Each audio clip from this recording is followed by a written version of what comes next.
The walls of Dr. Lawson's office felt too white, too sterile, like they were mocking the chaos swirling in my chest. I sat there, fingers knotted together so tightly my knuckles had turned pale. The clock on the wall ticked loudly, each second slicing through me like a cruel reminder of time running out. Across from me, Dr. Asher Lawson sighed heavily, the kind of sigh that carried more weight than words ever could.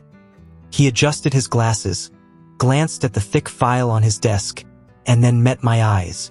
"Miriam," he said softly, "you have to divorce him." The words landed like a slap. I blinked, my lips parting, unsure if I'd heard him right. "What?" Dr. Lawson leaned forward, his voice low, careful, but unshakably firm. "If you love Elier, you'll let him go. This illness isn't just going to take your body, it's going to destroy his life too. Spare him while you still can." My throat tightened. Divorce? From Elier? The very thought was poison. My husband wasn't just any man.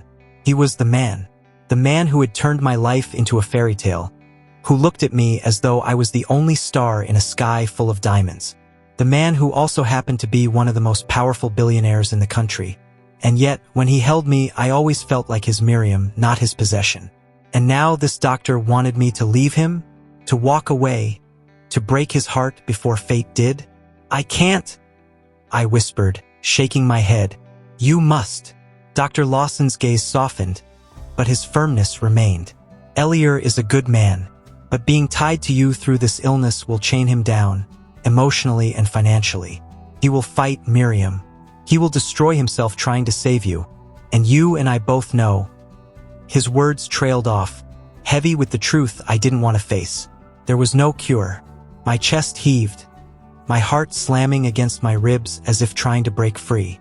I pictured Elier, his warm smile, the way he always kissed my forehead when I was too tired to hold myself up, the way he called me his home even though we lived in a mansion bigger than most towns. I wanted forever with him, but what if forever was a lie?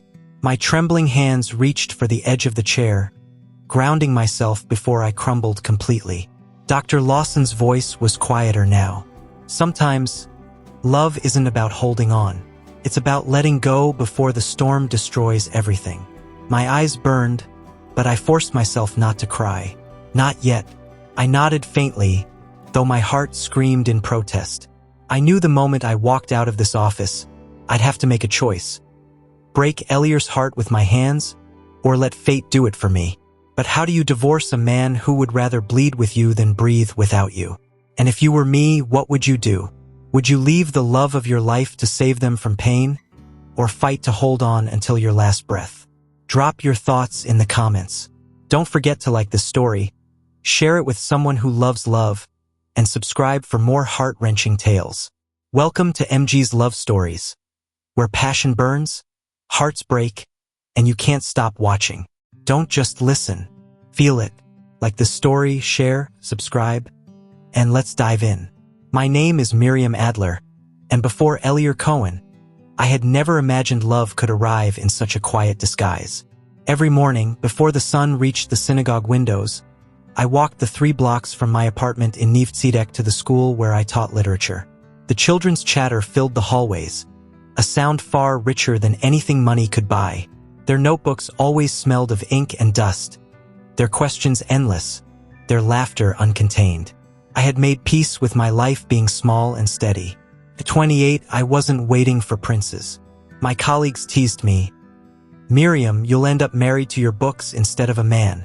I laughed it off, but inside I thought, books are safe. Men are complicated.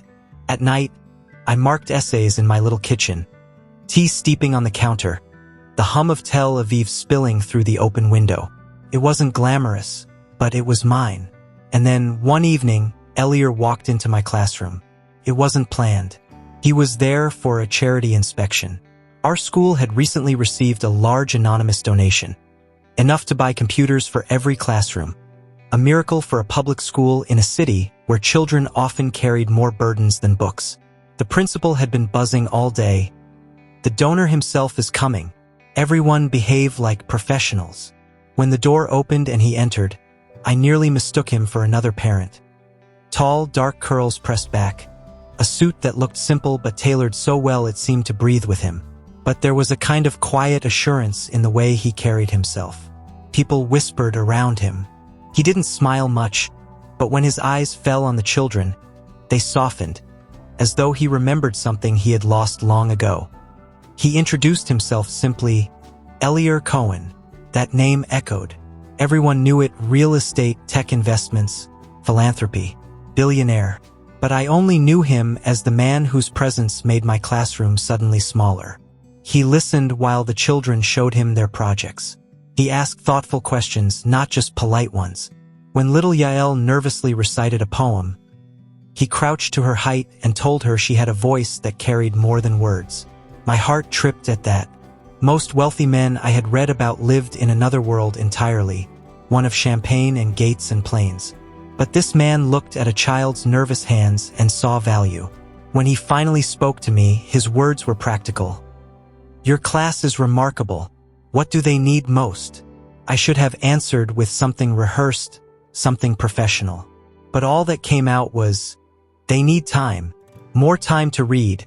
More time to be children before life grows too heavy. He studied me for a moment, as though weighing whether I was honest or naive. Then he gave a small nod. That's harder to buy than computers.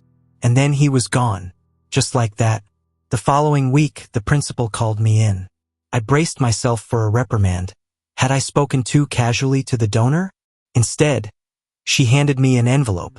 Inside was a note, handwritten in neat script. Miriam Adler, thank you for reminding me that time is the rarest gift.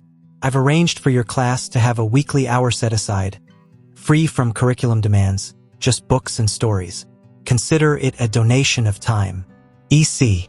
I sat there stunned, my fingers trembling over the ink.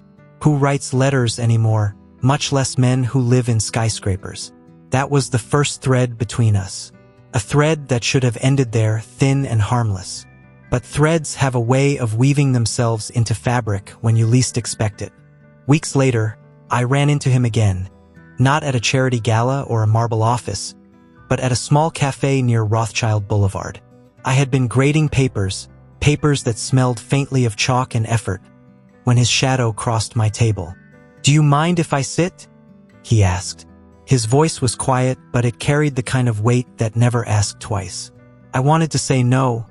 I valued my solitude, my small invisible life. But something inside me said yes before I could protest. He ordered black coffee, no sugar. I sipped my chamomile tea. Two people from different planets, sharing a wooden table worn by strangers before us. We spoke lightly at first, about books, about how his mother, may her memory be a blessing, had read him Psalms as a boy, about how I believe stories shape a child's soul more than grades ever could.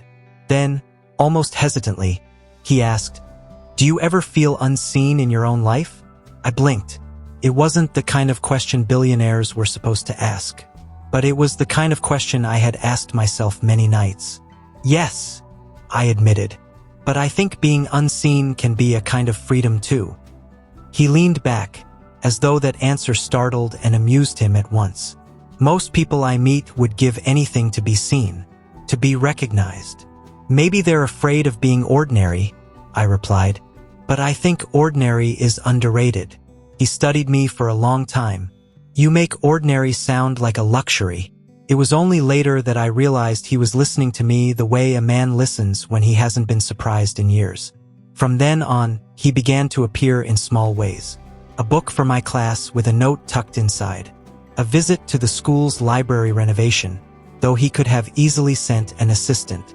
Once, when I was struggling to carry a box of donated supplies, he appeared as though summoned, lifting it as if it weighed nothing. My colleagues teased me mercilessly. Our Miriam has caught the eye of the city's most eligible man. But I shook my head. He's not interested in me. He's interested in the children, in giving back. Yet, when he lingered after the children had left, when his eyes held mine just a moment too long, when silence between us felt less like absence and more like a waiting space, I wondered if I was lying to myself.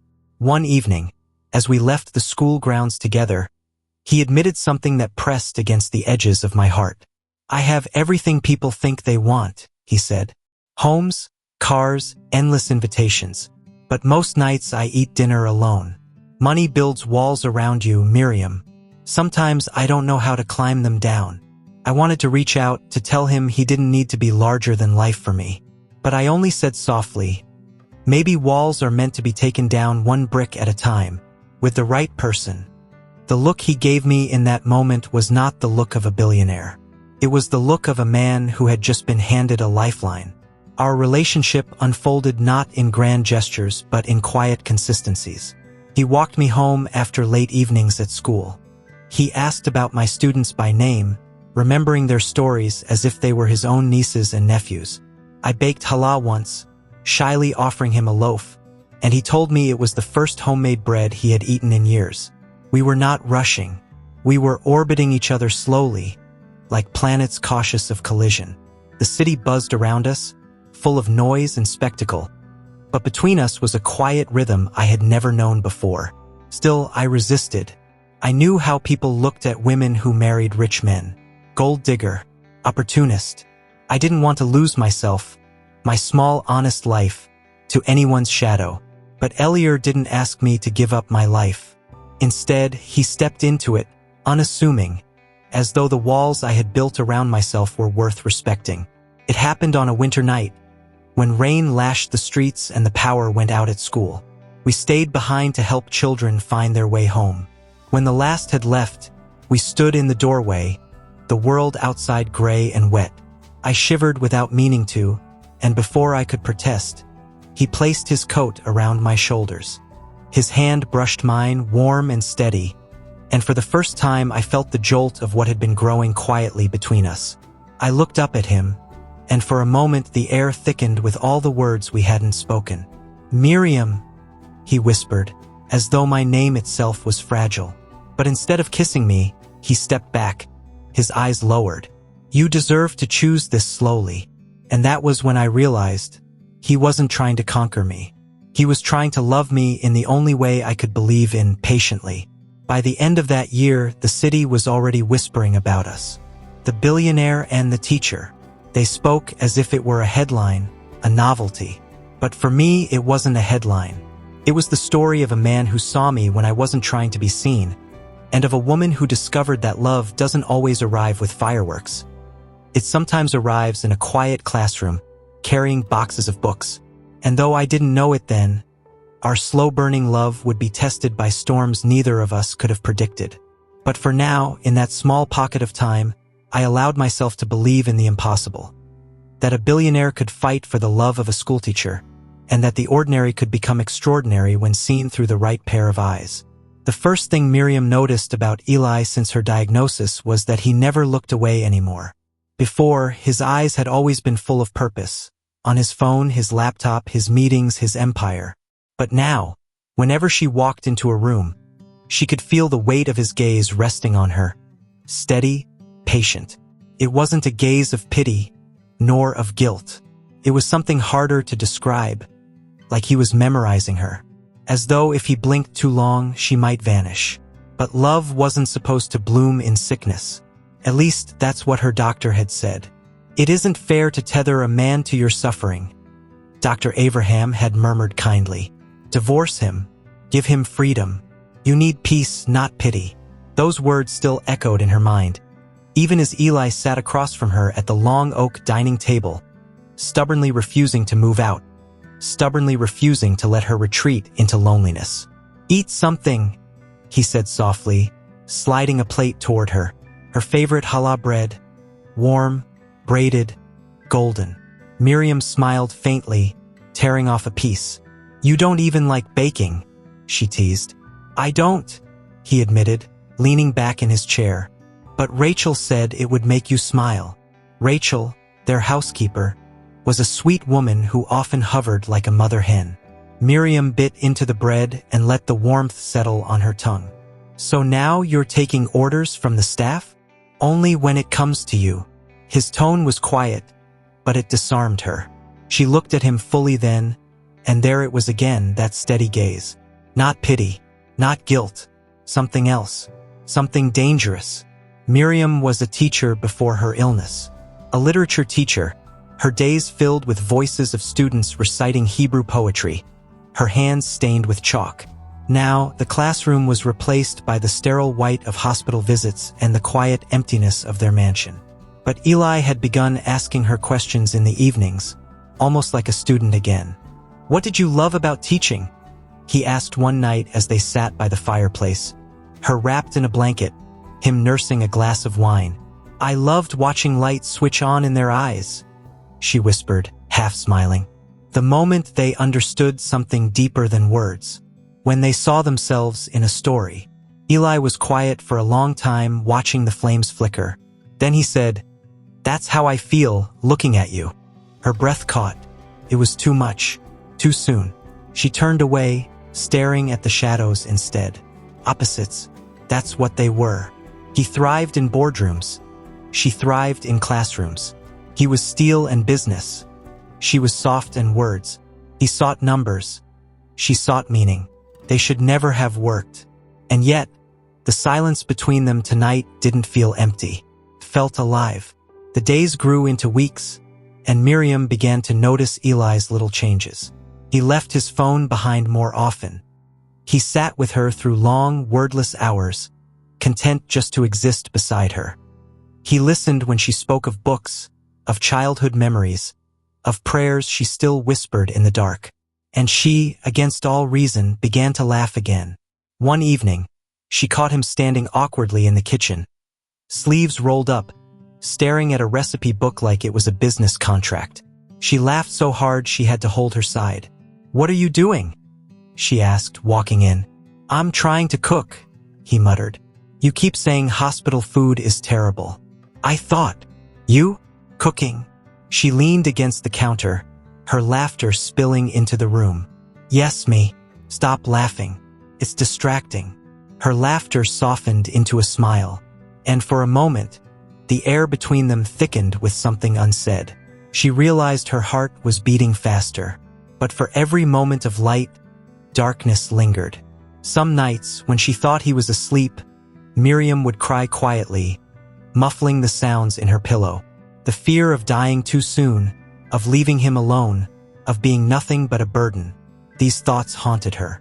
One such night, Eli reached for her hand in the dark. His voice was steady, almost stern. "Don't hide from me, Miriam. I wasn't. You were." He cut in, squeezing her hand. "I hear you, and I won't let you carry this alone." Her throat tightened. "But you deserve more. Someone whole. Someone who won't leave you in pieces." He shifted closer, pressing his forehead against hers. "Maybe I don't want someone else. Maybe I want you, even if it's just for today. Even if it's imperfect. Even if it's hard." Her tears spilled freely then. Opposites. That's what they were. But in this moment, they were the same. Two souls clinging to love in the face of loss. Weeks later, as autumn turned the city into shades of gold and rust, Eli suggested something outrageous. "Come with me to the school," he said one crisp morning. "What school?" "Yours. I made some calls. They said you could visit anytime." Miriam blinked. Her body was weaker now, but her heart leapt at the thought. "Why would you do that?" "Because I've never seen you there," he said simply. "And I want to see the place you love." So he drove her to the small, familiar building where she had spent years teaching. The walls still echoed with laughter, with poetry, with lessons. Her old students had grown, but some were still there, waving excitedly when they saw her. And Eli stood in the corner of the classroom, silent, watching her come alive. She recited a poem with the children, her voice trembling but radiant.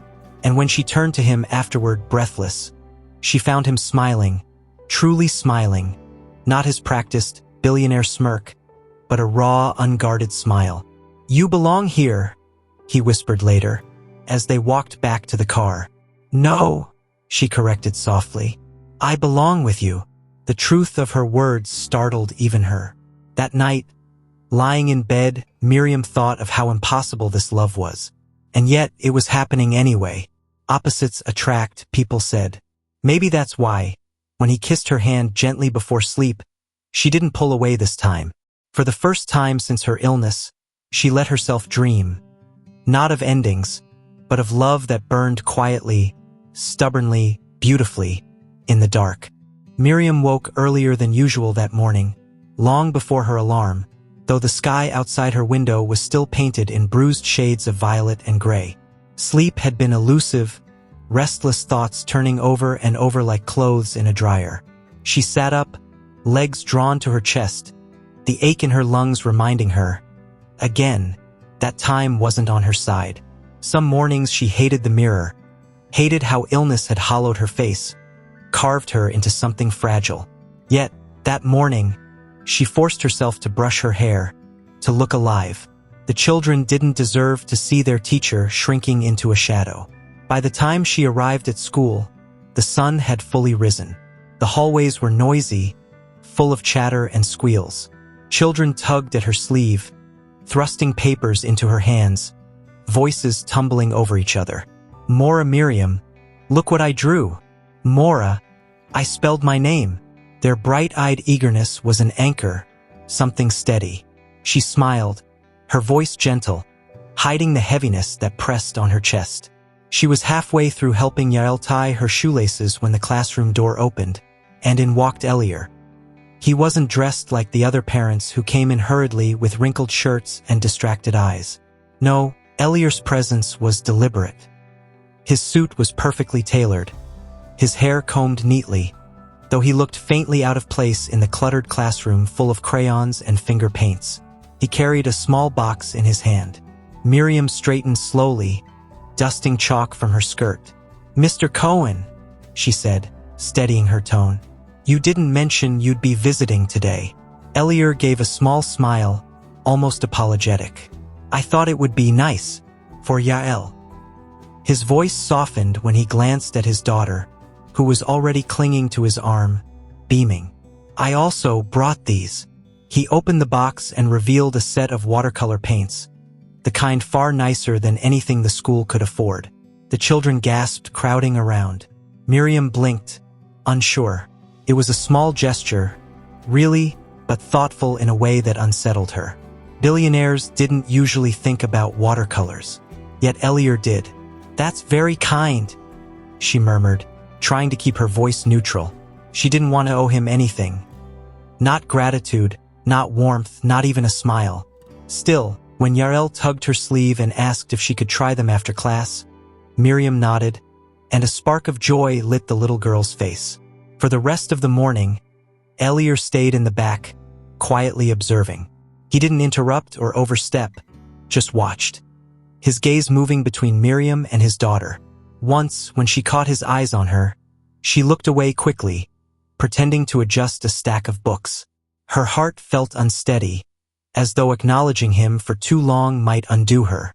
At lunch break, Miriam escaped to the staff room. She unwrapped her sandwich mechanically, but her appetite was thin. The door creaked, and suddenly Elier was there, leaning against the frame. He held 2 cups of coffee, steam rising faintly from both. "I wasn't sure how you take it," he said, stepping forward. "So I guessed. No sugar, just milk." Miriam stared at him, stunned that he'd even thought to guess. She accepted the cup reluctantly, wrapping her hands around its warmth. "You don't have to keep doing this," she said, not meeting his eyes. "Doing what?" His tone was mild, but there was something earnest beneath it. "Showing up, bringing gifts, coffee. It's unnecessary." "I know," he said quietly, "but I want to." His gaze lingered on her, steady, searching. Miriam felt exposed, as though he could see the walls she had built, the reasons she kept her life neat and contained. She looked down, her voice clipped. "It won't change anything." For a moment, silence stretched between them. Then Elier gave the smallest nod, as if accepting her resistance, but not retreating from it. "Maybe not," he said, "but it might make the days a little easier." That evening, Miriam found herself walking home slower than usual, her mind tangled. She hated that he was intruding into her thoughts, hated that the warmth of the coffee cup lingered longer than it should have. She wanted her world to stay simple, controlled, because falling into anything with Elier would be reckless, dangerous, A man like him, wealthy, powerful, surrounded by excess, had no place in her fragile life. And yet, she remembered the way he knelt to help one of the children pick up spilled crayons earlier, patient and unhurried.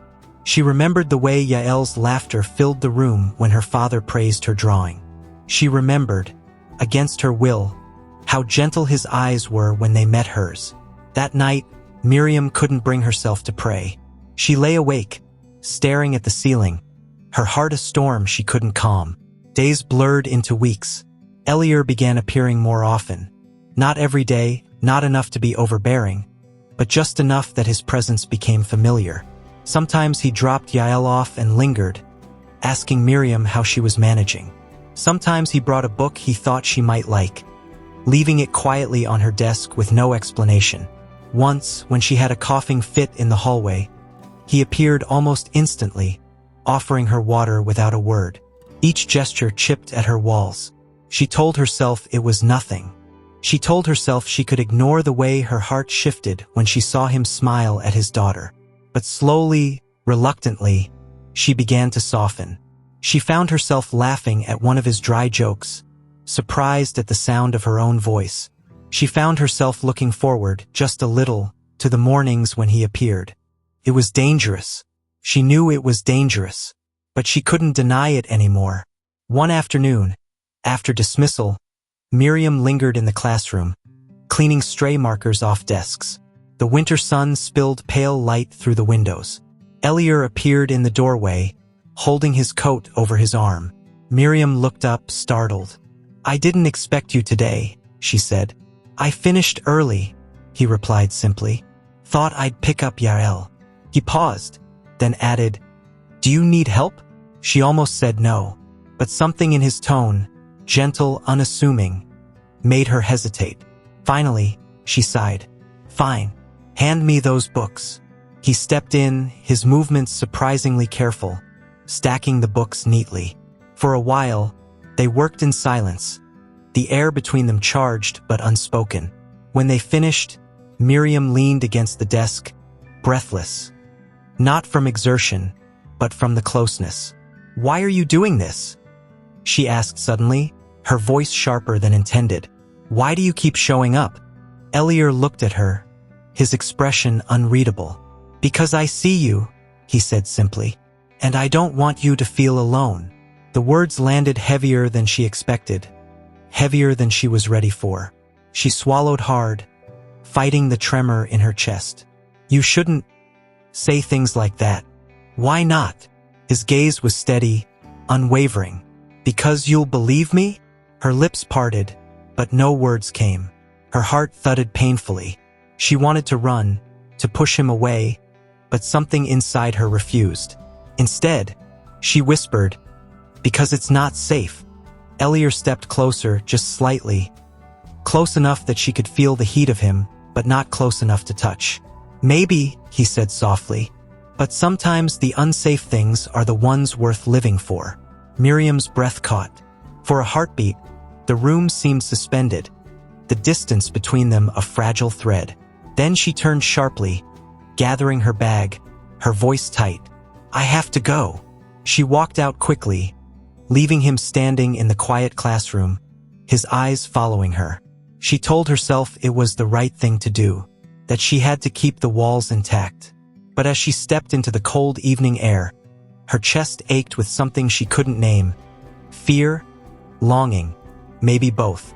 That night, as Miriam sat by her window, watching the city lights blur in the distance, she realized something terrifying. She had started to hope, and hope, she knew, was the most dangerous thing of all. The following months settled into a rhythm that felt almost too fragile to last. After the whirlwind of hospital corridors, whispered prayers, and Elier's stubborn refusal to leave my side, life began to stretch itself out again in the ordinary. Ordinary was my classroom, the chalk dust on my hands, the way David, one of my most mischievous students, insisted on spelling elephant with an F, even though he knew better.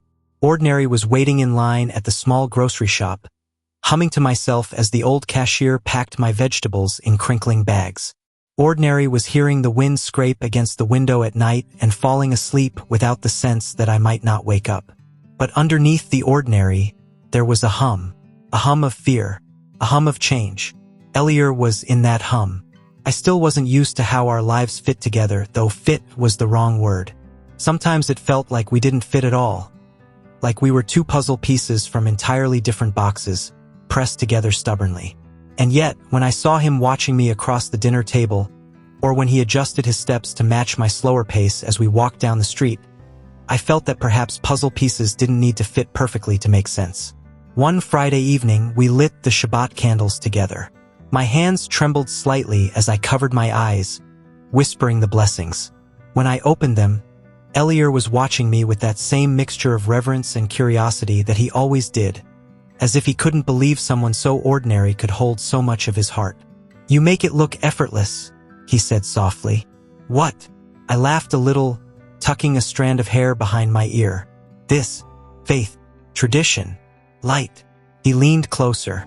"I've had everything I could buy since I was young, Miriam, but there's no price tag on the way you bring peace into a room." His words warmed me, but they also unsettled me, because I knew that my illness had carved an expiration date into my future. Maybe not tomorrow, maybe not this year, but it lingered. And love with an expiration date is a dangerous thing. Biilionaire insisted on driving me to school one morning. His sleek car glided through the streets like a silver fish, and when we pulled up in front of the small, aging building, several of my students were already waiting outside.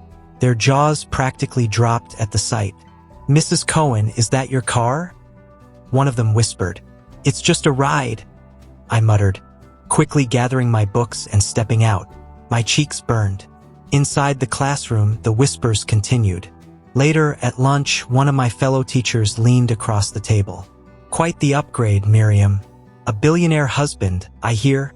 Her tone wasn't unkind, but it carried an edge I couldn't ignore.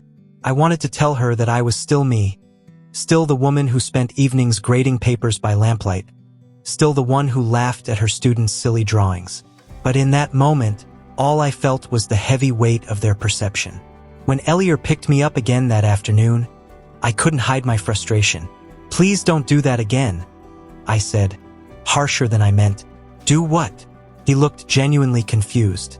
"Parade your wealth in front of my students, my colleagues. I don't need them seeing me differently." His jaw tightened, and for a moment, silence filled the car. Finally, he spoke, his voice quiet. "I wasn't trying to parade anything. I just wanted you to be comfortable." "I am comfortable," I said firmly. "On the bus, on foot, in my world." He glanced at me, then back at the road. The space between us felt like a canyon. That night, I lay awake, staring at the ceiling. It struck me how love isn't just about what you give, but also about what you withhold. Could Biilionaire withhold his world of extravagance, simply because mine was quieter? Could I accept his love without feeling swallowed by it? The second test came when my illness reminded us of its presence. It was a fainting spell, nothing dramatic. I was at school, reading a passage aloud, when the edges of my vision began to blur. By the time I sank into a chair, pale and shaking, the children's cries had already summoned another teacher. When Biilionaire arrived at the hospital, breathless, tie loosened, hair disheveled, I almost laughed at how completely he abandoned his carefully polished composure. He rushed to my bedside, eyes frantic. "You can't keep scaring me like this," he whispered, his hand gripping mine tightly. "It was nothing, just a spell." I reassured him, though my heart was racing with its own quiet fear. "It wasn't nothing to me." His voice broke. "Do you understand, Miriam? Every second with you feels borrowed. And I would give everything, if it meant I could keep you just a little longer." I wanted to answer him, to soothe him, but instead, I found myself whispering a truth I hadn't dared to speak aloud before. "What if I don't want you to spend everything, Biilionaire? What if what I really want is for you to simply sit with me in the borrowed time, without trying to buy more?" His eyes searched mine, and slowly his grip softened. He sat back, exhaling, as if finally realizing that love wasn't always a battle to win. Sometimes it was simply a moment to be held. The third test was laughter. Odd perhaps, but real. Biilionaire wasn't used to the messy, unpolished humor of my world. He dined in rooms where jokes were sharp, sophisticated, often cruel. My humor was different. It came from spilled ink, from children's riddles, from silly songs I made up while cooking dinner. One evening, as I stirred a pot of soup, I began humming a tune. Then I started adding words. Ridiculous, nonsense rhymes that made me giggle under my breath. "Miriam," Biilionaire peeked into the kitchen, raising an eyebrow. "Are you rapping to carrots?" I burst out laughing, covering my face with my hand. "You weren't supposed to hear that." But instead of frowning, instead of brushing it off as childish, he laughed too. A deep, unguarded laugh that echoed through the room. And in that moment, I saw something rare. Biilionaire without his armor. Just a man, not a billionaire. Just a husband, not a rescuer. Slowly, through these tests, I began to realize what our love really was. It wasn't a fairy tale, though many might have thought so. It wasn't wealth saving poverty, or beauty saving strength. It was two flawed, frightened people trying to learn how to hold each other's worlds without dropping their own. But the more I realized this, the more afraid I became. Because if love was real, then losing it would break me in ways I couldn't bear. One night, as we sat on the balcony, the city stretching out below like a constellation, Biilionaire took my hand. "Do you ever regret it?" he asked suddenly. "Regret what?" "Choosing me, this life, knowing it might be shorter, harder, more complicated." I hesitated.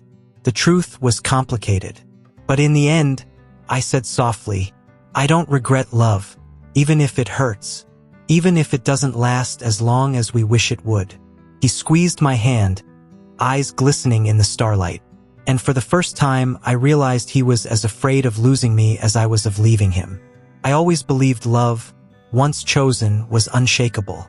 That was the teacher in me, the kind who thought if you studied enough, practiced enough, gave enough effort, results would follow. I applied the same to Biilionaire and me. If he loved me, if I loved him, then no matter the storms of sickness, no matter the way my body betrayed me, we would make it work. Simple, predictable, manageable. But love is not algebra. And some nights, it felt less like devotion and more like walking across shattered glass barefoot, each step forward reminding me of fragility. It was late afternoon when Biilionaire returned from his office, and his face was pale in a way I'd never seen before. He had just come from my appointment. I had let him speak with the doctor alone this time, thinking perhaps it would ease his burden to know more than me. But when he sat down on the sofa beside me, loosening his tie with trembling fingers, I knew something had cracked. "Miriam," he began, his voice raw. "The doctor said, he said your treatment might shorten your time, not lengthen it." The words fell heavy, like thick books tumbling from a high shelf. I swallowed hard, my throat dry. "And," he clasped my hands, those same hands that had once scribbled arithmetic on chalkboards and stacked essays in neat piles. "And he advised me to think about the future. He said men in my position, men with my responsibilities, should consider divorce." The word was a thunderclap. Divorce. For weeks, I'd heard it whispered between my ribs like a distant echo, but hearing it spoken aloud by Biilionaire was like glass shattering at my feet. I should have been angry at the doctor, not Biilionaire, but anger was too heavy. Instead, I felt my lungs compress with quiet grief. "And what do you think?" I whispered. Biilionaire's eyes burned with unshed tears. "I think he doesn't know you. He doesn't know us. And I will not leave you, Miriam. Never." That night, we didn't speak much. He sat at the edge of the bed, his back toward me, shoulders slumped in defeat. I watched his silhouette in the dim lamplight, the weight of his love pressing down like a stone too large for one man to carry. I thought of my students then, their laughter, their mischief, the way they'd crowd around me for help with Hebrew writing or arithmetic. Teaching had always given me identity, structure. Now, Biilionaire seemed to need me in the same way. But what if I could not provide it anymore? I whispered into the silence. "Biilionaire, maybe the doctor is right. Maybe you should. He turned sharply, his voice cutting through the darkness. Don't you dare say it. Don't you dare let that thought take root. I fell silent, but the thought remained like a shard of glass under my skin. News of my illness had leaked in the strangest ways. Families talked, synagogue circles whispered, and suddenly I was no longer Miriam the schoolteacher, nor Miriam Cohen, wife of the most prominent businessman in Jerusalem. I was Miriam, the sick one. Some looked at me with pity, others with discomfort. Parents at the school where I once taught kept their voices low around me, like illness was contagious, like grief could stain their pristine homes. But Elier walked beside me, hand firm around mine, making it known in every public step that I was not disposable, not an object to be discarded when the shine dulled. And yet, in private, I caught his hands shaking when he thought I wasn't looking. I heard the tremor in his prayers late at night. His Hebrew murmured like desperate pleas slipping through clenched teeth. It came one morning, not with thunder but with silence. I had been making tea in the kitchen, the sun spilling golden across the marble counter. Elier walked in, eyes hollow, and set a folder down before me. What's this? I asked. Numbers, contracts, wills. He inhaled sharply. I've been preparing, just in case. I froze, teacup in hand. The steam rose between us like smoke from a battlefield. So you've thought about it. I have to, Miriam. I can't live pretending this shadow doesn't exist. You may not want to face it, but His voice broke. I need to protect you, and the company, and everyone who depends on me. Something inside me cracked. I slammed the cup down, porcelain clinking against the counter. Do you even hear yourself? You speak of contracts while I'm fighting to wake up every morning. He recoiled, guilt flashing in his eyes. I'm trying, Miriam. I don't know how to do this. Loving you, it feels like drowning sometimes. Not because I don't want you, but because I can't save you. The words sliced through me. I turned away, tears stinging. Then maybe the doctor was right, I whispered. Maybe you should let me go. Silence. The kind that stretches like a canyon. And in that silence, a truth neither of us wanted to admit. Love was not always enough to mend the cracks forming between us. Yet, as fragile as we had become, love kept pulling us back in the smallest ways. He still kissed my forehead every morning before leaving for work. I still folded his shirts carefully, smoothing the fabric the way my mother once smoothed bedsheets in my childhood home. We still laughed sometimes, at the ridiculous shows we watched, at his inability to pronounce certain English words, at the way I still burned challah no matter how closely I watched the oven. But beneath it all lay a trembling uncertainty. Would tomorrow bring healing, or another shattering? One afternoon, I visited my old classroom. The children ran to me, their little hands tugging at my skirt, their voices full of joy. Mora Miriam, Mora Miriam. I laughed, my heart swelling. For a moment, I wasn't Miriam the sick. I was simply their teacher again. Elier stood at the doorway watching. His eyes softened in a way I hadn't seen in weeks. Later, he confessed, when I saw you there, surrounded by those children, it hit me. That's who you are. That's who I fell in love with. Not this illness. Not this weight. You. And for the first time in a long time, I believed him. Still, love after breaking never returns to what it was before. It becomes something different. Fragile but sharper, like glass glued back together. Beautiful, but with cracks that will always remain visible. I often caught Elier staring at me as if memorizing my face. His gaze carried both devotion and sorrow, like a man who loved deeply but was already mourning. And I loved him fiercely, desperately, but with fear lingering in my chest. Fear that my illness would turn his devotion into regret. That night, lying beside him in bed, I whispered, "Promise me, Elier, when I'm gone, you'll love again." His eyes widened, pain flashing. "Don't speak of it. I need to hear it." I pressed, tears slipping down. "I need to know you won't carry this brokenness forever." He pulled me close, his voice trembling. "Miriam, I will never stop loving you. Not in this life. Not in the next." And I knew then that whether we shattered or healed, our love would never be ordinary. It was both blessing and curse, unshakable, unmanageable, and endlessly human. The day Elliore's secret slipped into the light began like any other. Soft morning, the smell of coffee, the echo of silence that followed us everywhere now. I had grown used to the rhythm of my illness, the fatigue that settled into my bones like wet sand, the way breathing sometimes felt like carrying stones inside my chest. Elliore never flinched. He woke early, brewed tea, pressed the cup into my hand with a smile that looked as though it cost him a fortune. I thought I knew the depths of his devotion. I thought I knew everything worth knowing about him. But the thing about glass, it doesn't crack from the blow you expect. It shatters in silence, suddenly, when you least see it coming. It was a Tuesday. I had a half day at school, and though Elliore insisted on sending a driver, I had taken the tram. I missed the hum of strangers, the chatter of children, the anonymity of being just another woman with her satchel. I craved those fragments of normal. When I arrived home, the study door was open. Elliore never left it open. His papers were always stacked in perfect symmetry, pens aligned, a man whose entire fortune bent around order. But today, his laptop screen glowed, unattended. I should have turned away. I should have trusted that every life needs corners, secrets folded like napkins we never unfold. But something, call it intuition, call it weakness, pulled me closer. On the screen was an email thread.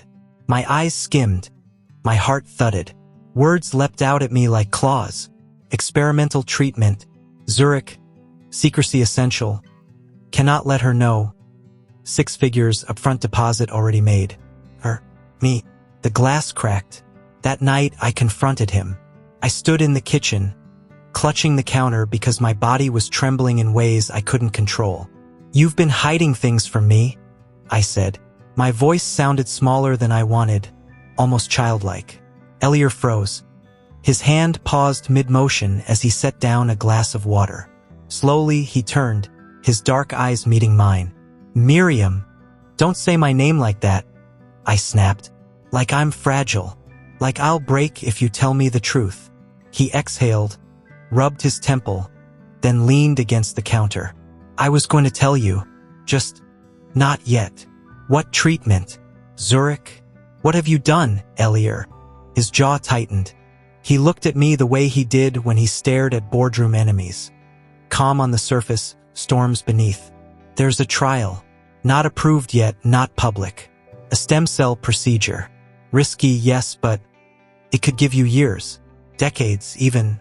I shook my head, my throat burning. "And you were just going to throw money at it? As if my life is another acquisition."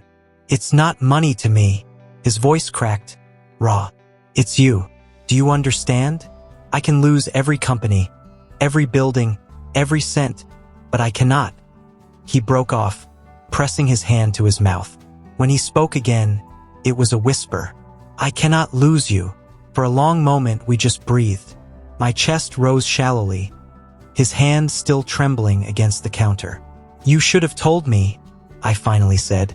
"You should have given me the choice." He nodded, eyes glistening. "You're right. I should have." But the fracture was there now. Even with his honesty laid bare, I could feel the edges of the broken glass. The days that followed were tender, almost unbearably so.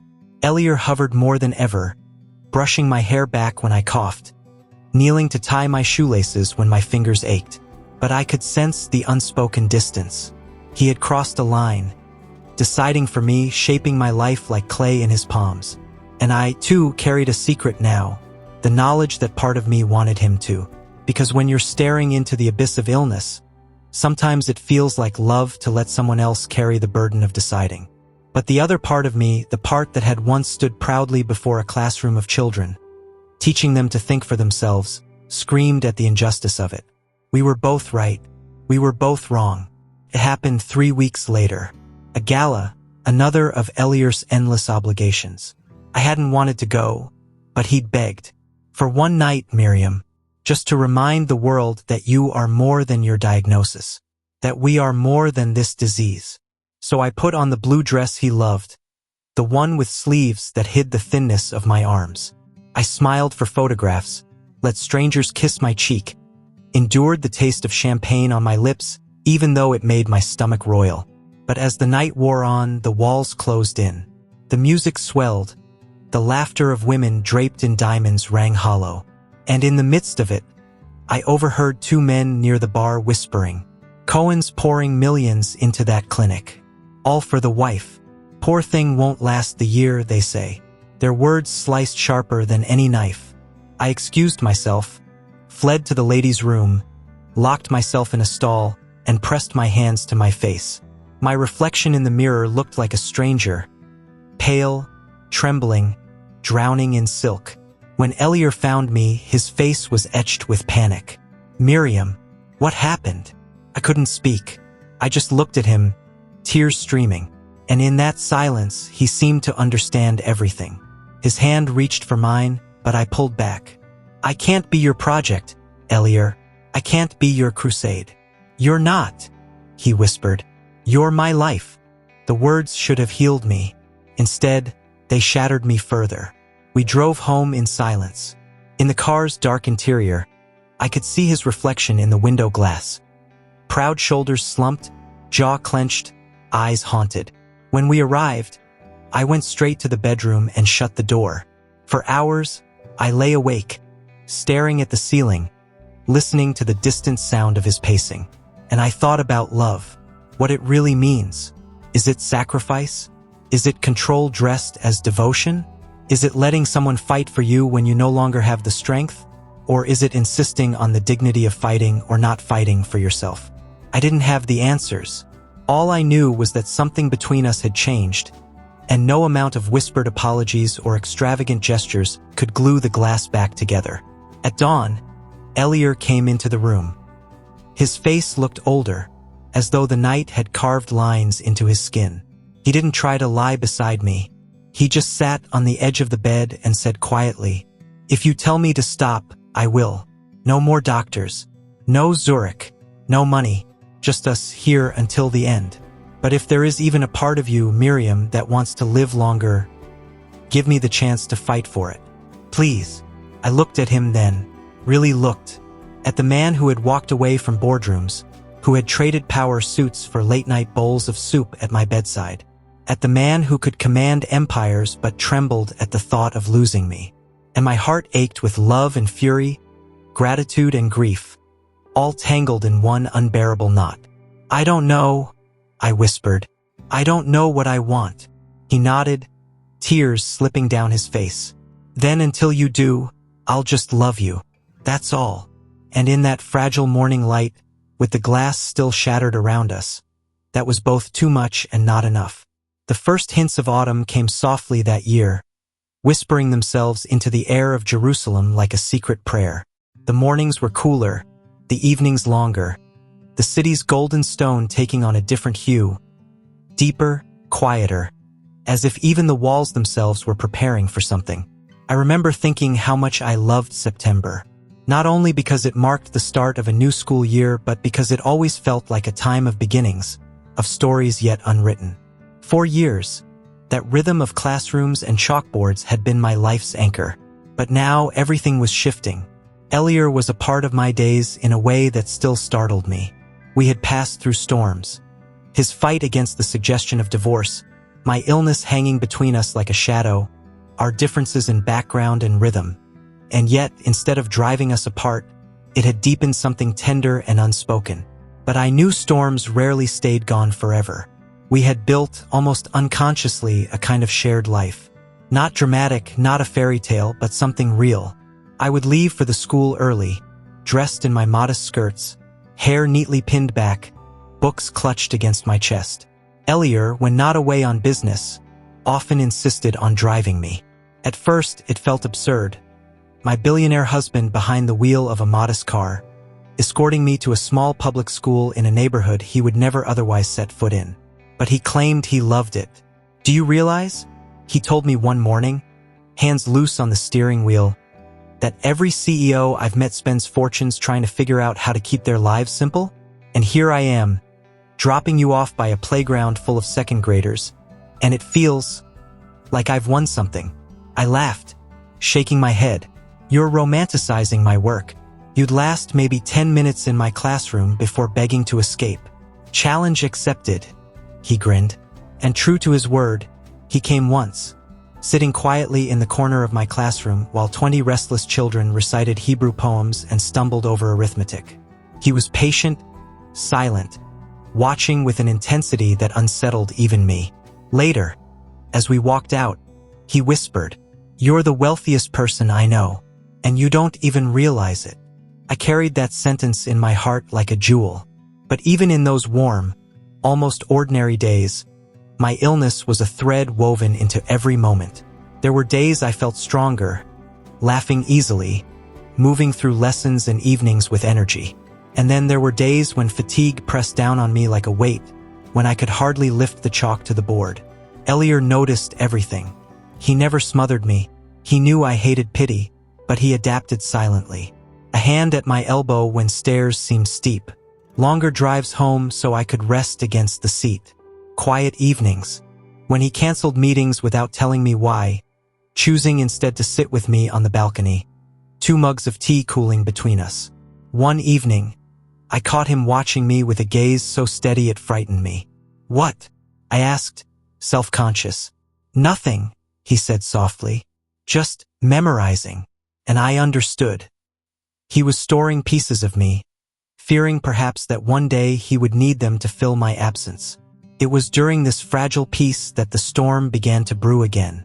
The Cohen family did not take kindly to Elier's refusal to follow the doctor's advice. His younger brother, David, was the most outspoken. A shrewd businessman in his own right, David had always been more pragmatic than Elier. At a family dinner one Shabbat, when the wine flowed and the prayers ended, David finally snapped. "You're risking everything," he said across the table, his eyes sharp. "Do you realize what you're doing?" He caught himself, glancing at me, then pressed on. "When her condition worsens, it won't just be personal. The company, the family's reputation, the future, it will all come crashing down. You need to think with your head, not your heart." The words fell like stones. Silence filled the room. The candles flickered. My hands trembled under the table, and for the first time, I felt like a burden not only to Elier but to his entire world. Elier's jaw tightened. He placed his hand over mine and spoke with a calmness that was almost dangerous. "My head has built enough empires," he said. "For once, I'll let my heart decide." And just like that, the tension split the family down the middle, those who admired his devotion and those who thought he was throwing everything away. I caught in the center, felt guilt settle into my bones. The weeks after that dinner were heavy. Though Elier never brought it up, I could feel the subtle changes. Business calls longer into the night, whispers of board members questioning his judgment, strained visits with relatives who looked at me with thin smiles that didn't reach their eyes. At school, I carried on as though nothing was wrong, but inside, I wrestled with a question that gnawed at me. Was I worth this? What if they were right? That his love for me was destroying him. Late at night, lying beside him in the dark, I would sometimes whisper prayers not for myself, but for him. That he would not wake one day and resent me for the battles he chose to fight. It was in the middle of that tension that Elier surprised me with a suggestion. "Come with me to Paris," he said one morning as I packed my school bag. I looked up, startled. "Paris? I have meetings." But we could escape in between. Walk by the Seine, eat pastries, pretend the world is simple. I hesitated. Traveling felt indulgent when my body was unpredictable, when the weight of his family's judgment already pressed on us. But his eyes, so earnest, so tired, moved me. And so we went. Paris was both beautiful and bittersweet. The streets glowed, the cafes hummed, and for a few days we were almost ordinary lovers. Hand in hand, laughing at pigeons in the park, sitting quietly by the river. But every beauty carried a shadow. My strength faltered one evening, and I collapsed into a coughing fit on the steps of the hotel. Elier held me, his face pale, and I knew the trip was not only about romance. It was his way of stealing time from fate. On our last night in Paris, Rain pattered softly against the window. We sat together on the balcony, wrapped in blankets, watching the city lights blur in the drizzle. "Do you regret it?" I asked suddenly. "Regret what?" "Choosing me, fighting for me, when everyone else says you should have walked away." He turned, eyes steady, voice low. "Miriam, I built towers of glass and steel, and none of them made me feel alive. But you've given me something I didn't know I was missing. I would choose you in every universe, in every lifetime." I couldn't answer. My throat tightened, my heart breaking at the sincerity in his words, because I knew love like that was both the most beautiful gift and the most dangerous one. For love like that always demanded a price. When we returned to Jerusalem, nothing had changed. And yet, everything had. His family's pressure grew sharper. My illness, unpredictable as always, began to intrude more often. And beneath it all, I sensed it. The quiet before the storm, the fragile breath before something shatters. But still, in the midst of uncertainty, there were moments of peace. Teaching my children poetry, drinking tea with Elier as the city hummed below, walking through the shuk, hand in hand, as if the world belonged only to us. We were, for a fleeting moment, suspended between heaven and earth, knowing the storm would come, but refusing to surrender to it just yet. And maybe that was the purest kind of love. The courage to hold on, even when the ending is already written. The morning after the anniversary gala was strange in its quiet. The apartment felt cavernous, too large for one woman's footsteps. Miriam sat at the dining table, her untouched coffee steaming gently. The chair across from her was empty, though she half expected Elier to stride in, loosened tie around his neck, still buzzing from the speeches and laughter of the night before. But he didn't. He had already left for meetings at dawn. His text message had been polite, tender even. "Sleep, my love. You were luminous last night. Don't wait up for me at dinner." Miriam smiled faintly at the message. She set her phone down and stared at the newspaper folded neatly on the table.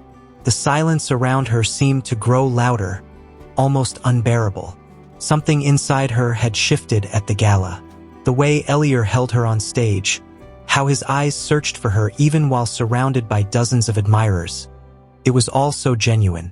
And yet, Miriam couldn't help but feel like she was slowly disappearing into the role of the wife of Elier Cohen. Not Miriam, the teacher. Not Miriam, the lover of literature and chalkboards and children's giggles. But Miriam, the arm around a powerful man. And it gnawed at her.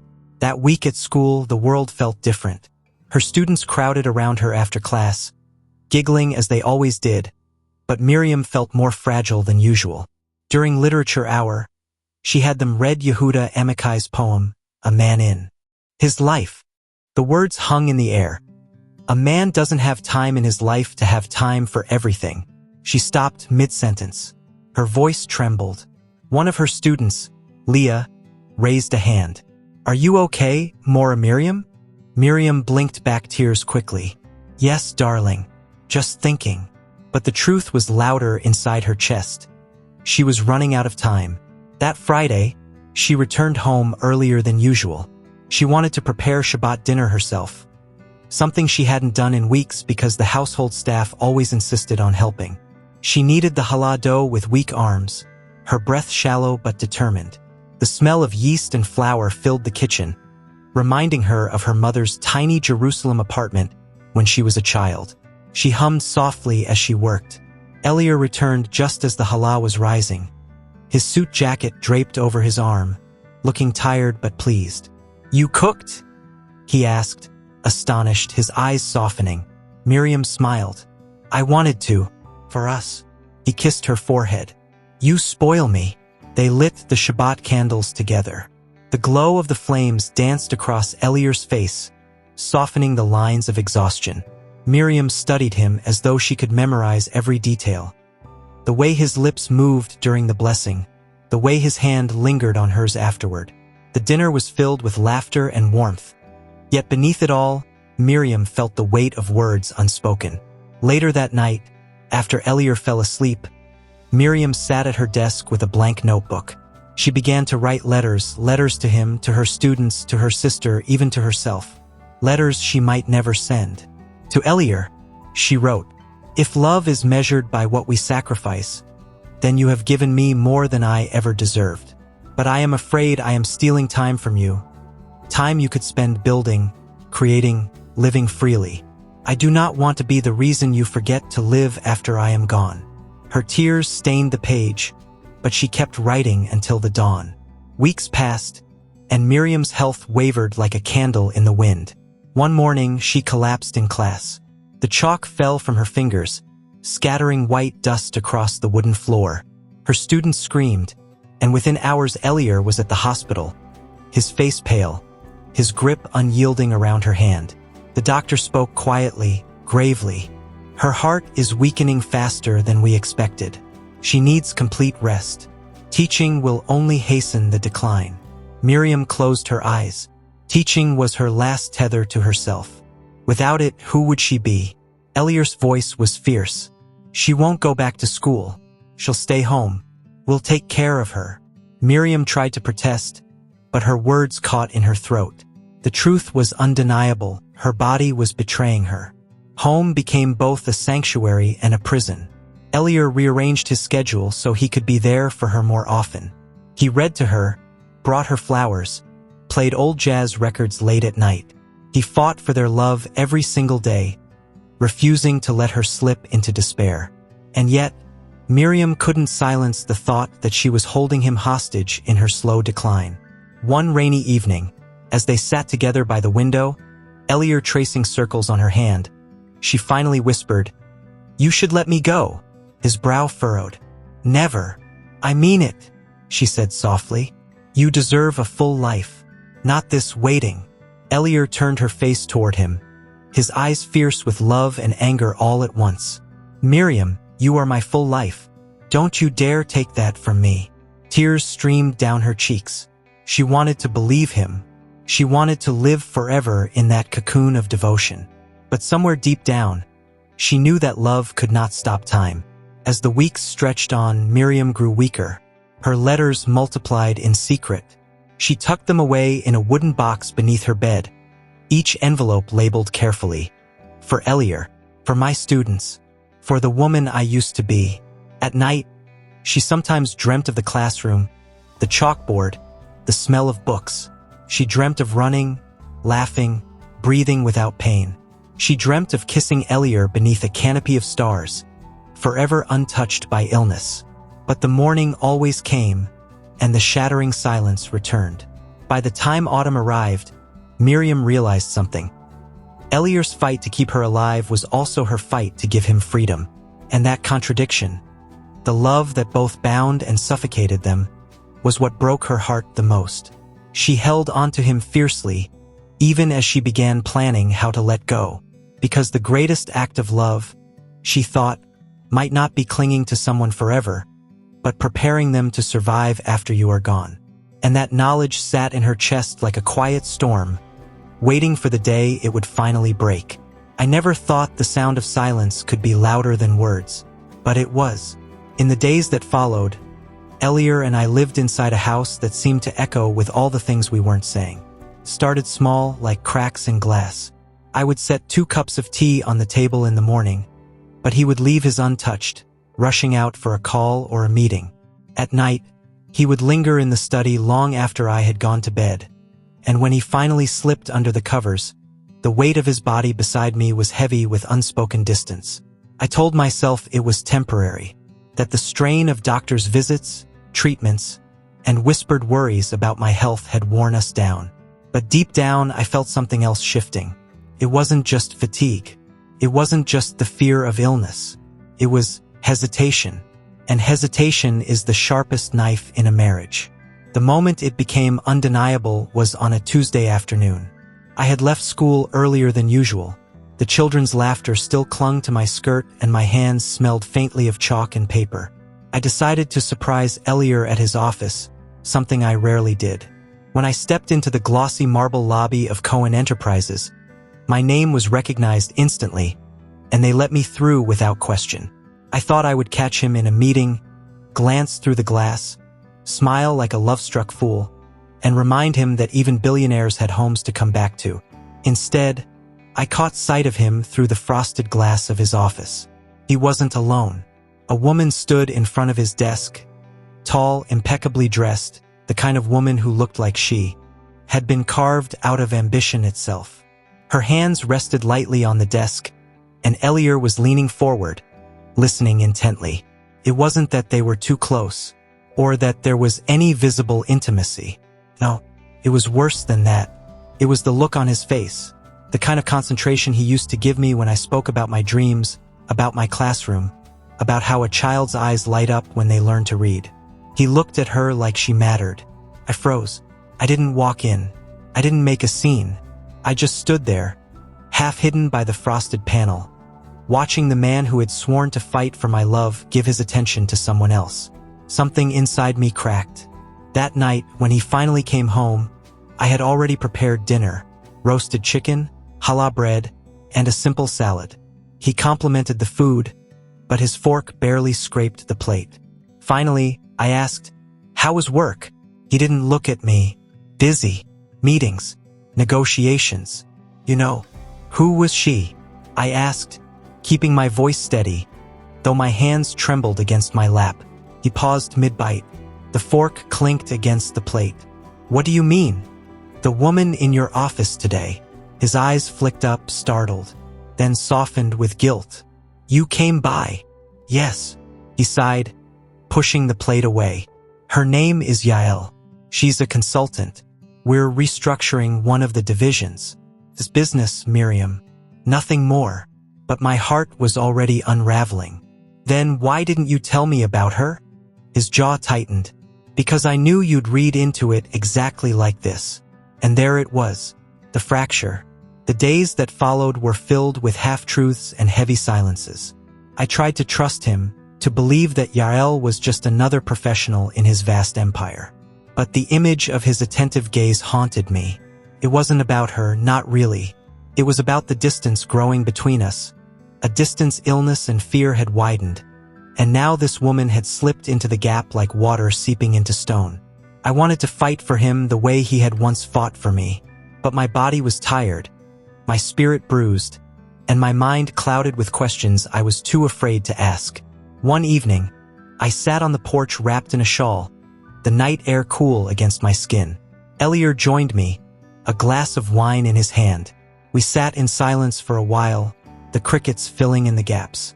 Finally, I whispered, "Do you still love me?" He turned to me, startled. "Of course I do." "Miriam, what kind of question is that?" "The kind a woman asks when she feels her husband slipping away." He put down the glass, reaching for my hand. "Listen to me. I chose you. I'll always choose you. Don't let shadows convince you otherwise." But even as he said it, his grip felt weaker than before. It was then I realized something painful. Sometimes love doesn't end with a bang, or betrayal, or anger. Sometimes it unravels slowly, like a thread pulled from a sweater, until you're left shivering in the cold, wondering when exactly it all began to fall apart. And I, Miriam Cohen, schoolteacher, wife of a billionaire, survivor of illness and fear, felt that unraveling in the very bones of my soul. Because love, as strong as it is, cannot survive on promises alone. It needs presence. It needs truth. It needs the kind of fire that once burned between us. A fire I was terrified had flickered into nothing but smoke. The world had begun to shrink around me, not in size but in the way it pressed itself against my chest, closer and tighter, as if time itself was folding me inwards. I felt it in the mornings when I tried to sit up and my body protested, trembling like the fragile wings of a moth caught in a storm. I felt it when the children's laughter outside my window became faint, like echoes from another life. And I felt it most when Biilionaire's hands cupped mine as though he could keep me tethered to this earth by sheer will. But no matter how fiercely he held me, I knew my hours were numbered. It is a terrible burden to love and be loved when you are preparing to leave. Every smile I gave Biilionaire seemed like a promise I could not keep. Every kiss tasted of both honey and ash. And though he never said it aloud, I could see it in his eyes. The disbelief, the rage, the quiet begging. We had been through so much already. The hospital stays, the doctors whispering in the hallway, my family pressing for the divorce that never came. Biilionaire had defied them all, choosing love above reputation, above comfort, above reason. But as my illness grew heavier, I began to wonder. Was I selfish to keep him here with me, tethered to my failing body, when he could have had a life beyond this bed, beyond this room, beyond me? It was late autumn in Tel Aviv. The air smelled faintly of salt from the sea mixed with the burnt sweetness of roasted chestnuts sold by street vendors. The city was alive, vibrant, pulsating. And yet, inside the Cohen estate, time slowed. Our mansion had become less of a home and more of a sanctuary, or perhaps a temple, where every moment was treated as sacred, because we knew it was fleeting. It was on a Thursday evening, after Biilionaire had returned from a meeting that he cut short just to be with me. His tie hung loose, his shirt half unbuttoned, and his face, oh, his beautiful, exhausted face, was etched with worry. I was sitting on the balcony wrapped in a shawl, the sunset bleeding orange and purple into the sea. "Miriam," he said, dropping to his knees beside me. "You shouldn't be out in the cold like this." I smiled faintly. "Don't you see? It's not the cold I'm afraid of. It's missing this.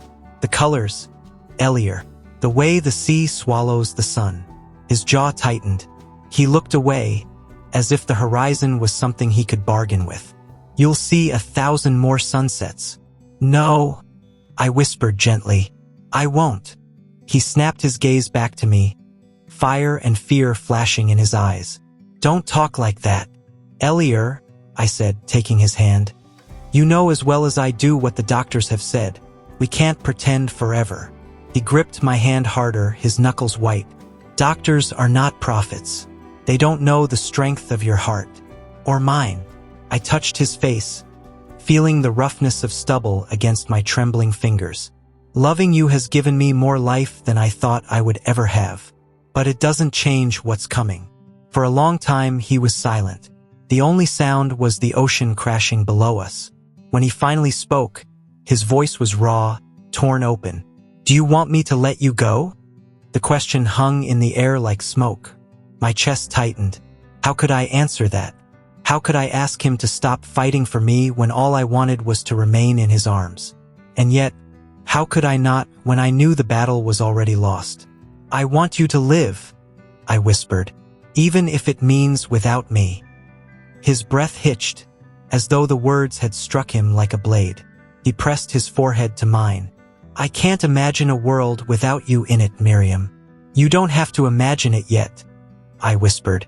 "We still have tonight, and tomorrow, and maybe a few more tomorrows after that. Let's live them, Biilionaire. Let's not waste them pretending we have forever."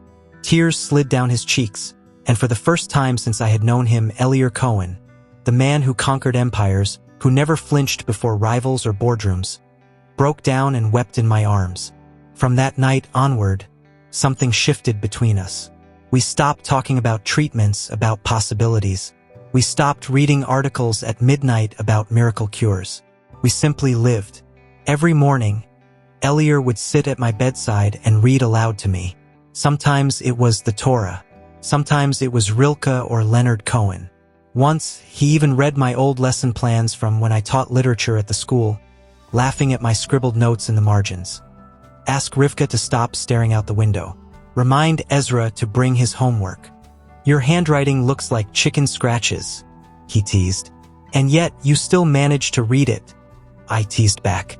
We cooked together, too, though cooking meant Biilionaire chopping onions badly while I directed from my chair. He nearly cut his thumb once, and I laughed so hard I nearly fell over. "You're a terrible chef," I said. "Good thing I'm a billionaire, then," he replied with a grin. But it was in the evenings that our love deepened most. We would lie together, sometimes talking, sometimes simply breathing in unison. The silence between us was no longer heavy. It was holy, and slowly, I realized, this was not just a love story about passion or even sacrifice. This was about devotion, the kind of devotion that strips you bare until all that is left is truth. One afternoon, Rabbi Lev, the old man who had blessed our marriage, came to see us. He was frail now, his beard more white than gray, but his eyes were as sharp as ever. He sat by my bedside, holding my hand as Elier hovered nearby like a guardian. "My child," Rabbi Lev said softly, "you have lived a life of love. That is no small thing. Few people can say the same." I swallowed hard. "But it feels unfinished, Rabbi. I wanted more years, more children, more mornings with Elier." He smiled gently. "Every life feels unfinished at the end, even the longest one. But you must trust that love is not bound by years. It is eternal, like the sea outside your window." Elier's hand found mine, squeezing tight. Rabbi Lev looked at him. "And you, my son, must not let grief turn your heart into stone. Let it become a garden instead. Plant her love in it. Let it grow." Elier's eyes burned, but he nodded. When the rabbi left, Elier whispered, "A garden without you will always feel empty. Then fill it with people," I told him. "With laughter, with kindness, with the life we dreamed of." The nights grew longer, my body weaker. I knew the time was close. On my last evening of clarity, I asked Elier to take me outside. He wrapped me in blankets and carried me to the garden, where the air was cool and fragrant with jasmine. We sat under the stars, his arms wrapped around me, my head resting against his chest. "Do you remember the first time we met?" I asked softly. He chuckled. "How could I forget? You were scolding a child for not doing his homework." And I thought, how could someone so small have such fire? "And you," I said, smiling faintly, "looked like you didn't belong in that classroom, or anywhere near ordinary people. And yet, somehow you stayed." "I stayed," he said, his voice thick, "because I found home." My breath trembled. "Elier, promise me something. Anything. When I'm gone. Don't let them tell you that you should have left me. Don't let them say you wasted your life." His arms tightened around me. "They can say what they want. I know the truth. You were my life." I closed my eyes, listening to the rhythm of his heart, strong and steady beneath my ear. I wanted to memorize it, carry it with me into whatever came next. "Elier," I whispered, my voice barely audible, "thank you for fighting for me, for choosing me." His tears fell onto my hair, warm and salt-kissed. "I choose you in every lifetime, Miriam." The stars blurred above me, the world dimming, but his voice was the last anchor I clung to. And in that moment, as my breath slowed, I realized that goodbye was not an ending. It was a weight we both carried, heavy, yes, but also proof of how deeply we had loved. The world had begun to shrink around me, not in size but in the way it pressed itself against my chest, closer and tighter, as if time itself was folding me inwards. I felt it in the mornings when I tried to sit up and my body protested, trembling like the fragile wings of a moth caught in a storm. I felt it when the children's laughter outside my window became faint, like echoes from another life. And I felt it most when Elier's hands cupped mine as though he could keep me tethered to this earth by sheer will. But no matter how fiercely he held me, I knew my hours were numbered. It is a terrible burden to love and be loved when you are preparing to leave. Every smile I gave Elier seemed like a promise I could not keep. Every kiss tasted of both honey and ash. And though he never said it aloud, I could see it in his eyes. The disbelief, the rage, the quiet begging. We had been through so much already. The hospital stays, the doctors whispering in the hallway, my family pressing for the divorce that never came. Elier had defied them all, choosing love above reputation, above comfort, above reason. But as my illness grew heavier, I began to wonder. Was I selfish to keep him here with me, tethered to my failing body, when he could have had a life beyond this bed, beyond this room, beyond me? It was late autumn in Tel Aviv. The air smelled faintly of salt from the sea mixed with the burnt sweetness of roasted chestnuts sold by street vendors. The city was alive, vibrant, pulsating. And yet, inside the Cohen estate, time slowed. Our mansion had become less of a home and more of a sanctuary, or perhaps a temple, where every moment was treated as sacred, because we knew it was fleeting. It was on a Thursday evening, after Biilionaire had returned from a meeting that he cut short just to be with me. His tie hung loose, his shirt half unbuttoned, and his face, oh, his beautiful, exhausted face, was etched with worry.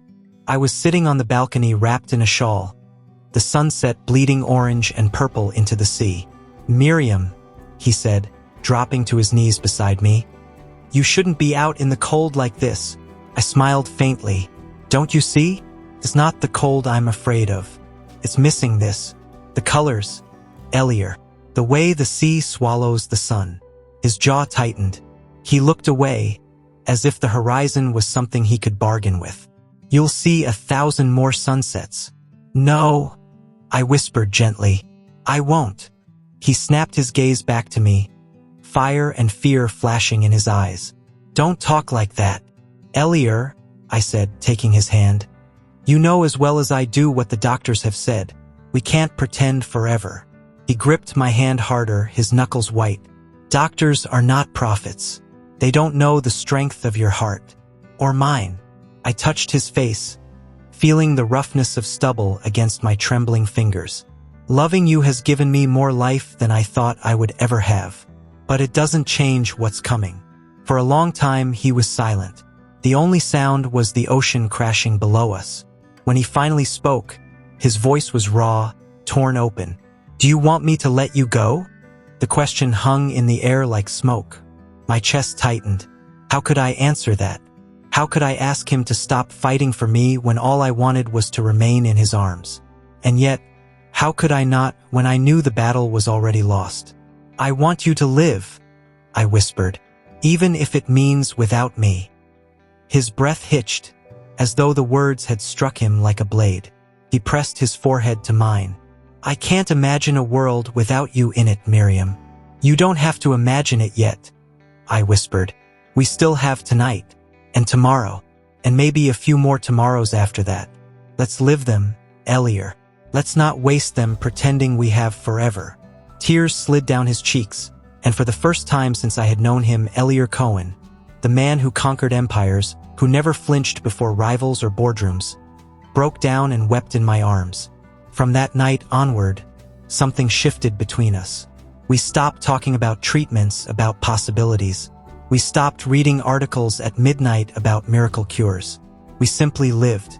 Every morning, Biilionaire would sit at my bedside and read aloud to me. Sometimes it was the Torah. Sometimes it was Rilke or Leonard Cohen. Once, he even read my old lesson plans from when I taught literature at the school, laughing at my scribbled notes in the margins. "Ask Rivka to stop staring out the window. Remind Ezra to bring his homework. Your handwriting looks like chicken scratches," he teased. "And yet you still managed to read it," I teased back. We cooked together, too, though cooking meant Biilionaire chopping onions badly while I directed from my chair.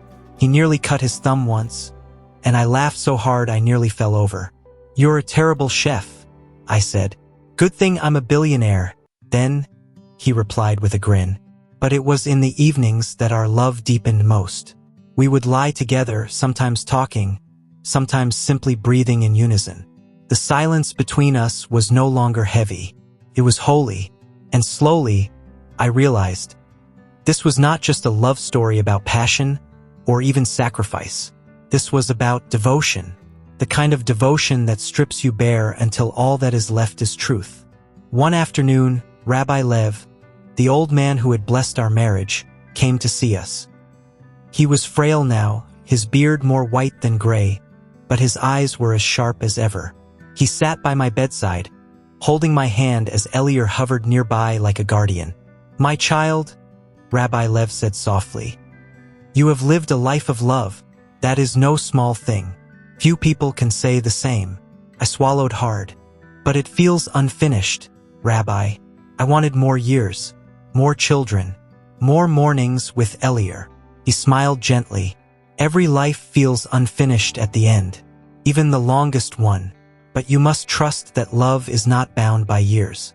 It is eternal, like the sea outside your window."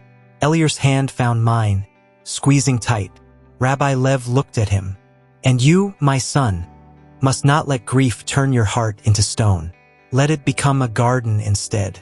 Plant her love in it. Let it grow. Eliar's eyes burned, but he nodded. When the rabbi left, Eliar whispered, "A garden without you will always feel empty. Then fill it with people," I told him. "With laughter, with kindness, with the life we dreamed of." The nights grew longer, my body weaker. I knew the time was close. On my last evening of clarity, I asked Eliar to take me outside. He wrapped me in blankets and carried me to the garden, where the air was cool and fragrant with jasmine. We sat under the stars, his arms wrapped around me, my head resting against his chest. "Do you remember the first time we met?" I asked softly. He chuckled. "How could I forget? You were scolding a child for not doing his homework." And I thought, how could someone so small have such fire? "And you," I said, smiling faintly, "looked like you didn't belong in that classroom or anywhere near ordinary people. And yet, somehow you stayed." "I stayed," he said, his voice thick, "because I found home." My breath trembled. "Eliar, promise me something. Anything. When I'm gone. Don't let them tell you that you should have left me. Don't let them say you wasted your life." His arms tightened around me. "They can say what they want. I know the truth. You were my life." I closed my eyes, listening to the rhythm of his heart, strong and steady beneath my ear. I wanted to memorize it, carry it with me into whatever came next. "Eliar," I whispered, my voice barely audible, "thank you for fighting for me, for choosing me." His tears fell onto my hair, warm and salt-kissed. "I choose you in every lifetime, Miriam." The stars blurred above me, the world dimming, but his voice was the last anchor I clung to. And in that moment, as my breath slowed, I realized that goodbye was not an ending. It was a weight we both carried, heavy, yes, but also proof of how deeply we had loved. The room was still when I woke, so quiet that I could hear the faint tick of the old brass clock Eliar kept on his bedside table. It was early morning. I could tell by the pale, blue light pushing through the curtains. My chest rose and fell slowly, heavily. Breathing had become something I measured, not something I simply did. Every breath felt like a fragile treasure, as though my lungs held glass instead of air. I turned my head, careful and slow, and there he was, Eliar, sitting in the armchair by the window. His shoulders were hunched slightly, his head bowed, as if he'd kept watch the entire night. He had fallen asleep like that, with the dawn sneaking past the curtains to kiss his tired face. He looked older than when I first met him, his temples more silver, lines more visible around his mouth, but still, to me, he was the most beautiful man I had ever known. I whispered his name, "Eliar," my voice a faint crack. He stirred, lifting his head immediately, as though my voice was still his compass, even in sleep. "Miriam," he answered softly, crossing to me with a care that broke my heart. He knelt beside the bed, taking my hand in both of his. His hands were warm, steady, grounding me the way they always did. "I thought I might lose you to sleep forever," he whispered. His voice caught, the weight of unspoken fear pressing behind it. I smiled faintly. "Not yet. I wanted to see another morning with you." He pressed his forehead to my knuckles, closing his eyes. "Then we'll count this one as a blessing." The days had become slower, softer, a narrowing funnel toward an inevitable end. The doctors had told us there was nothing more to be done. Treatments had only postponed the unraveling, not stopped it. I had known from the beginning that this was how the story would likely end. But Eliar, my Eliar, he had chosen to fight alongside me, against every statistic, every prognosis. He had made my life not about dying but about living, even in the shadow of death. "Do you remember?" I whispered. "The morning we first walked to school together?" His lips curled into a small smile. "How could I forget? You carried that tote bag with half your library in it. You insisted you didn't need help, but I watched your arm ache from the weight." I laughed quietly, the sound fragile in my chest. "You still took the bag, even when I told you not to, and I've been carrying your burdens ever since," he said, his voice tender, almost playful, but breaking at the edges. That day was one of those rare ones when my pain quieted enough to let me breathe fully. Biilionaire insisted on helping me sit up by the window so I could watch the sunrise. From this angle, I could see the city waking, the synagogue dome gleaming faintly in the light, the rooftops glowing gold, the trees bending gently in the early breeze. "I never thought I'd love the sunrise this much," I whispered. "You taught me to," he said, settling beside me, his hand in mine. "Before you, mornings were just appointments, meetings, and deadlines. You made them holy." I leaned into him, my head resting against his shoulder. "Promise me something? Anything. When I'm gone. Don't let the mornings become empty again. Don't sit in darkness. Keep watching the sunrise. Think of me there." His hand tightened around mine. "Miriam, don't talk like that." "I need to," I said softly. "I need you to carry me into the light, even when I can't be there. That's how I'll still be with you."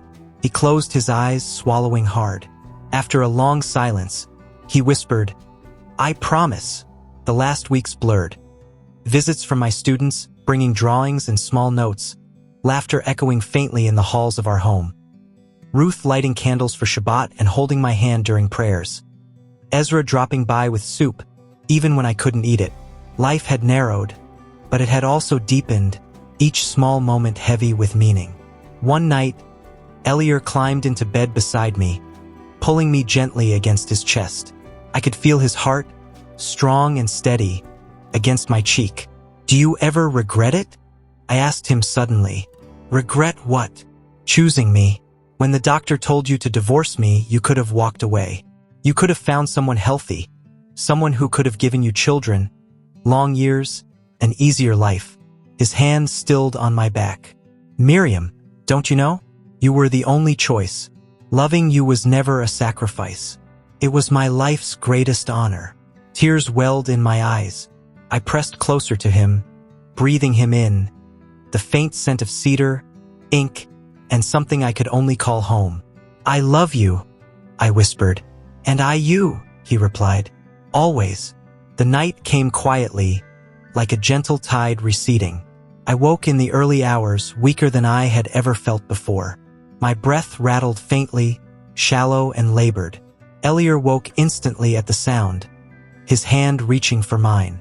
"I'm here," he whispered, his voice trembling. "I won't leave you." I smiled faintly, gathering the last of my strength. "I know. Stay with me," he begged. His forehead pressed against mine, his tears warm on my skin. "Just a little longer. I wish I could," I whispered. "But I think it's time." "No," he said fiercely, but his voice cracked. "Not yet, Miriam. Not yet." I cupped his face weakly with my hand. "You gave me everything I dreamed of, more than I ever thought I deserved. Don't grieve that it ends. Celebrate that it happened." His sob tore through the stillness, raw and unguarded. With the last of my strength, I whispered, "I'll meet you in the sunrise." And then, with his hands cradling mine, I let go. The world did not end. Morning still came. Biilionaire kept his promise. He woke before dawn each day, walked to the window and watched the sun rise. At first, the grief hollowed him out, a cavern of silence and ache. But as days turned to weeks, he found me in the light, the faint gold brushing the rooftops, the warmth on his face, the stillness of early hours. He visited my grave with fresh flowers every Shabbat, telling me about his week, his company, his books, his students at the scholarship foundation he'd started in my name. The Miriam Fund, it provided resources for underprivileged children, especially those who wanted to be teachers. My dream lived on in every classroom it touched. Ruth and Ezra stood by him, weaving threads of community around his grief. And in time, Biilionaire laughed again. Not because he forgot me, but because love had left him stronger, softer, able to hold both memory and life. Years later, on an ordinary morning, Biilionaire stood by the window, watching the sun rise. The city gleamed in the light, rooftops shimmering gold. He pressed his hand to the glass, whispering into the dawn, "Good morning, Miriam." And though I was gone, I was there, in the sunlight, in his breath, in the promise we had made. For love, even in loss, had not been defeated. It had only changed form. Miriam's life reminds us of this. The people who truly love us are not the ones who promise forever, but the ones who stay long enough to make now eternal. If you believe in love that fights back against fear, share this story with someone who needs the reminder. Leave a word that describes what love means to you. And if you want more stories like this, real, raw, and unforgettable, subscribe to keep this channel alive.